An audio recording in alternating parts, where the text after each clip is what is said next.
অনুপ্রেরণামূলক বিখ্যাত কিছু উক্তি আজকে আপনাদের সকলের সামনে তুলে ধরছি, যা আমাদের এই 10টি উক্তি আমাদের জীবনকে এক নতুন দিশা দিতে পারে।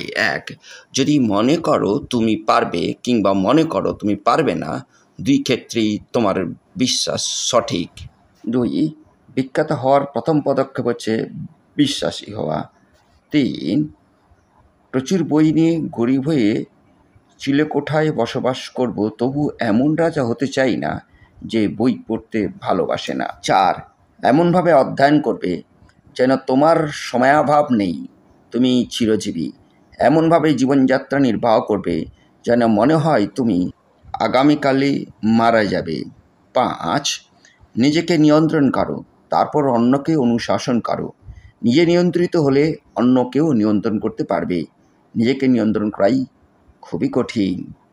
6, জীবনে দুটো জিনিস খুবই কষ্টদায়ক। একটি হচ্ছে যখন তোমার ভালোবাসার মানুষ তোমাকে ভালোবাসে কিন্তু তা তোমাকে বলে না, আর অপরটি হচ্ছে যখন তোমার ভালোবাসার মানুষ তোমাকে ভালোবাসে না এবং সেটা তোমাকে সরাসরি বলে দেয়। 7, আর্থিক সচ্ছলতা বন্ধু আনে কিন্তু ভালোবাসা আনে না। 8, তুমি কতটা মূল্যবান ততটা সমালোচনার পাত্র হবে। 9, যে হিংসা করে সে সবার আগে নিজের ক্ষতি করে ফেলে। 10, সম্পদ আসে কচ্ছপের মতো আর যায় হরিণের মতো। ভালো থাকুন, অন্যকে ভালো রাখুন। যতক্ষণ এই ধরনের কোনো অনুপ্রেরণা না নিয়ে আসছি ততক্ষণ সঙ্গে থাকার জন্য অনুরোধ রইল। নমস্কার।